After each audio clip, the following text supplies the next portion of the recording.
In this video, I'm going to share with you today how to never put something off again, aka stop procrastinating. Stick around because I'm going to share with you 3 ways you're never going to put something really important for you off again, my friend. So if you're new here, I want to welcome you. My name is Supriya. A huge welcome to our channel. And here I am the founder of Seva Academy, a place where I share valuable tips and tools for soul-led entrepreneurs and sheroes just like you, to lead a life with wisdom and to create the life that you've always wanted. So before we get started today, I just want to mention that I have opened up a Facebook group where I'm going to share webinars, a free webinar every month, where you're just going to learn how to implement what I share here on YouTube, because on YouTube there are some limitations. You have to admit there's no intimacy, you can't ask me questions, you can't give me feedback, it's lagged. So in the Facebook group you're going to have basically access to me on a more personal level and we can commune there. So if you're interested in something like that, meeting with people that are more like-minded and doing the same kind of work, well, head on over to the description section of this video and the link can be found there. A lot of the times we get stuck because we just don't know ourselves that we are capable of certain things. And sometimes it is just a matter of learning something new that can trigger us into take different actions. And this is the intention of this group. If this sounds like you and you want to be a part of that movement, go ahead and join us. Okay, so the next training is running in a couple of weeks, so I don't want you to miss out. And this month I will be teaching on what I'm going to teach about today, or share with you today, about the 3 things that will help you never put that one important thing that you've been putting off again. Okay, so thinking back to when I was a teenager, I grew up everybody's saying that, oh, Supriya's got so much potential, but she'll never use it, and she never uses it. I grew up thinking, well, I've got a lot of potential, but I'll never use it. What's the point? And the reason was that I always put things off to the last minute. Like, you could never make me do something on the spot right away. Does that sound like you? And little by little, this habit ended up growing into a bigger habit of always running late with doing things. So I used to thrive on that rush of getting things done at the last minute. It didn't produce the best quality work, but I thought that was the only way I could get things done. So this habit actually became a reason for a bit of a short attention span for me and impatience. And I think I also had no tolerance or motor control because I'd do everything really quickly and I just preferred not to do anything that needed me to really focus. So procrastination is something that went undiagnosed for me for a long time until I was in my late 20s. So because of that, I was actually becoming more and more aware and acutely aware of the fact that, I was impatient as well. So I started to identify as someone that has no patience, has no attention span, and give me everything to do, but I'll get it done. Don't worry. This was my attitude. I'll get it done at my own time. And when I got really serious and when I got really honest about it, what I noticed was that I actually didn't spend time to plan and do it bit by bit or approach things in another way because I just didn't have the skill set to do it. And so the skills that I needed to develop later on is just getting started early. Does that sound like you? I mean, procrastination looks a little bit different for everybody, but similar traits are that people feel like they're overwhelmed, they can't get started, and then they end up getting it done at the last minute. Yeah? So I'm not saying that I'm a master at this, but I'll say that in the last 7 years, I've really honed my ability to be productive and focused and get things done on time without feeling like I had to fight myself for it. Is that something you'd like to learn about? So I understood that there was a cause behind this behavior. And I feel like it was because I often felt that I was incapable of doing it.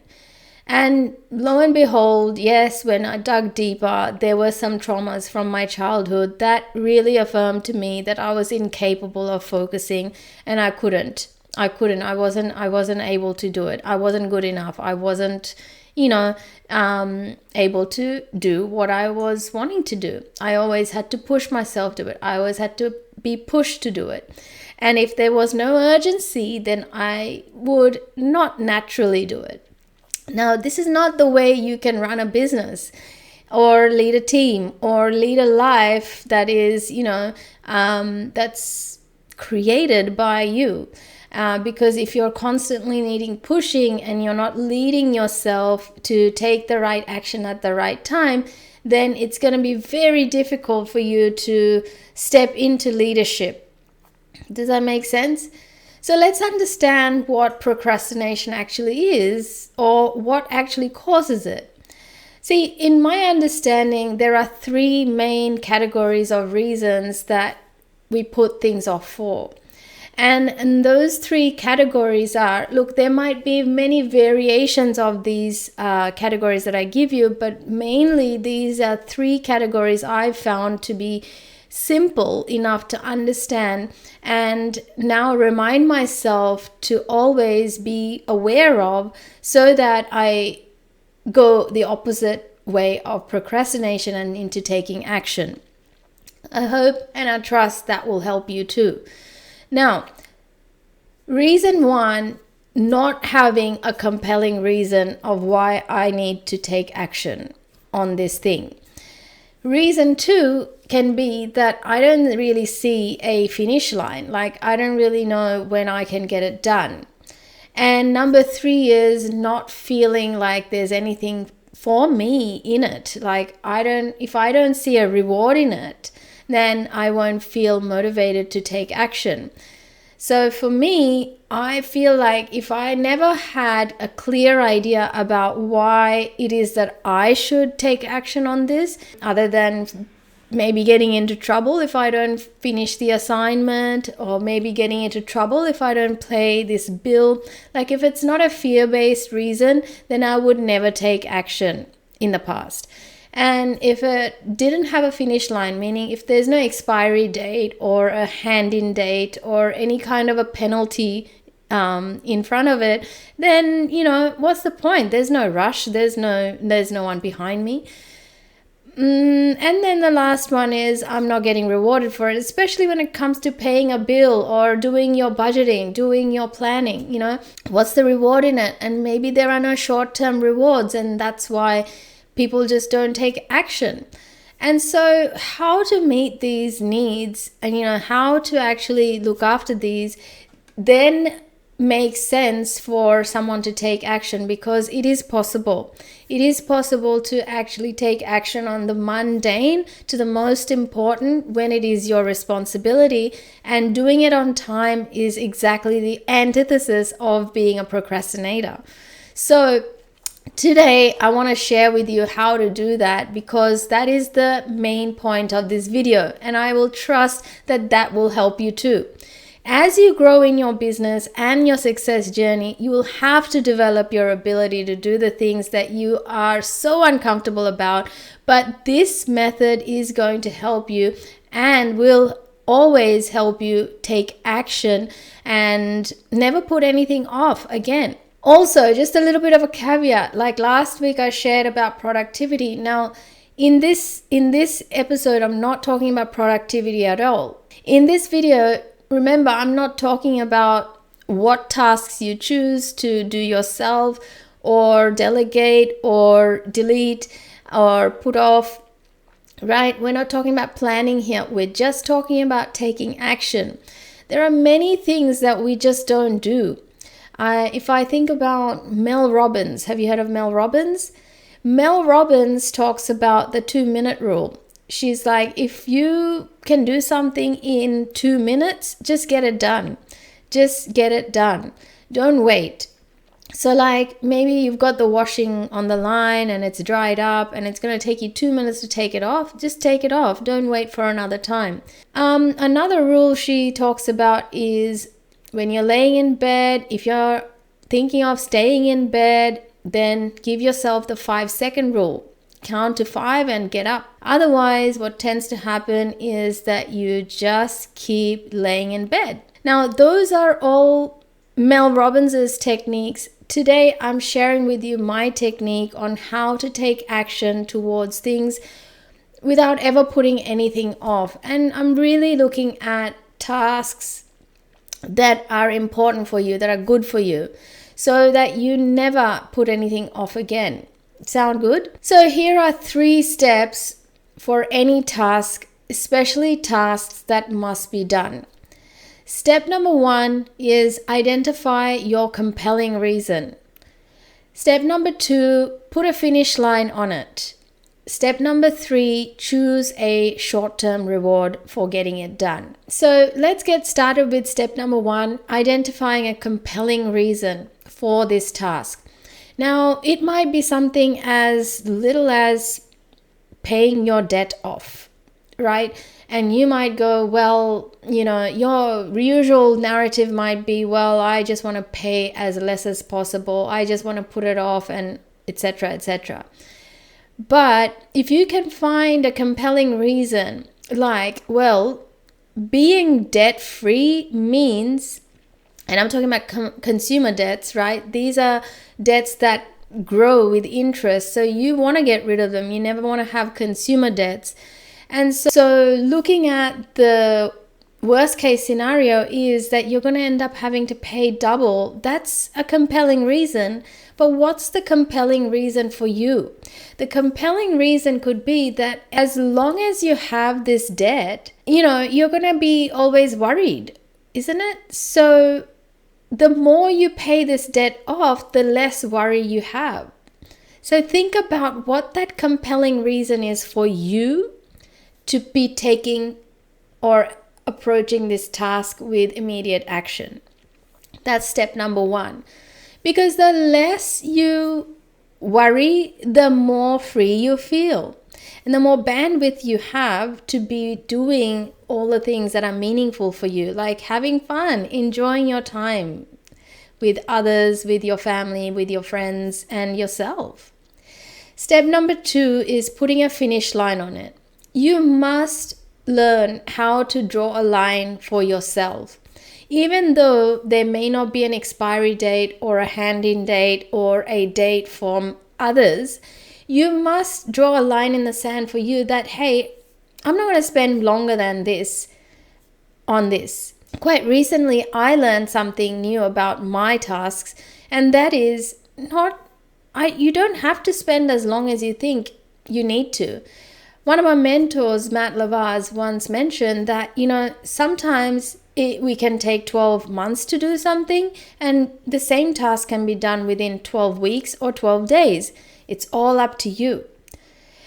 Especially now, I'm writing content for my course, the Empowered You program, and with the clients already in it, I'm delivering it.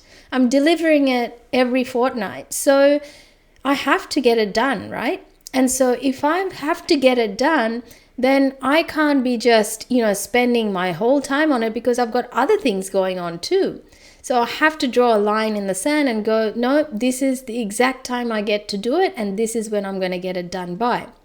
And some might say, isn't that rushing, Supriya? Isn't that the same as waiting till you get it done last minute? No. You will decide, I'm going to give myself half an hour, 1 hour, 1 day, whatever that least amount of time you can give yourself to do it, get it done by that time. Ask yourself, how long do I think I need? Maybe this task will need you to do a bit of research, preparation, then writing it, then refining it and editing it. So that might take a solid day. So then give yourself a day. No one's telling you to do a half-assed job, but assess it for yourself and give yourself the day or give yourself the time that you need, that you think it's going to take you to finish the task. But finish the task by giving yourself a finish line. Most people don't define this for themselves, and then they end up taking as long as they want, but they also don't do it as productively as they can. Step number 3 is choose a reward. Now, when you do something that is great for you, or you do something that you find hard, or doing something that is not something you wanted to do but you did it anyway, you need to be on your team and you need to congratulate yourself. You need to reward yourself. So have you heard of Marissa Peer? And she is a hypnotherapist, but she also shares this tip about doing the hardest thing first thing in the morning. And she says that most successful people do the hardest thing first thing in the morning, even before breakfast. The coffee that you have the first thing in the morning, that's a reward. So only after you've done your hardest thing in the morning, then give yourself the reward. So think about it like this. Maybe you hate exercising. So then get your exercising done first thing in the morning and then give yourself the chai or the coffee as a reward afterwards. Or maybe you love watching Netflix, your favorite series, and yet you have so many things to get done. Like maybe you have to write an article, maybe you have to write your assignment, maybe you have to write your business plan. Whatever it is that you're putting off, get that done first and then give yourself the reward of letting yourself binge watch if you want to, over 4 hours on the weekend, your favorite Netflix series. This way, you're giving yourself a reward for actually having things done, and you will feel really proud of yourself. So my friend, now that you have learned about the 3 ways to give yourself a structure around how to approach your to-do list, how do you feel? Put it in the comments below if this was helpful for you, and let me know, what are you going to apply this to? What is that one thing that you have been putting off and that you're going to approach it now with these 3 steps? What are they again? Identify your compelling reason, put a finish line on it, and choose a reward to give yourself to it. And make sure that you follow through on your promises to yourself, because this is going to make all the difference, and it's going to encourage your brain to be readily, happily to serve you the next time you want to do one more important task for yourself that you want to put off, but you will be more willing to do it because you're following these steps. Thank you so much for tuning in. I look forward to seeing your comments below, and I'll see you on the next video. Take care for now.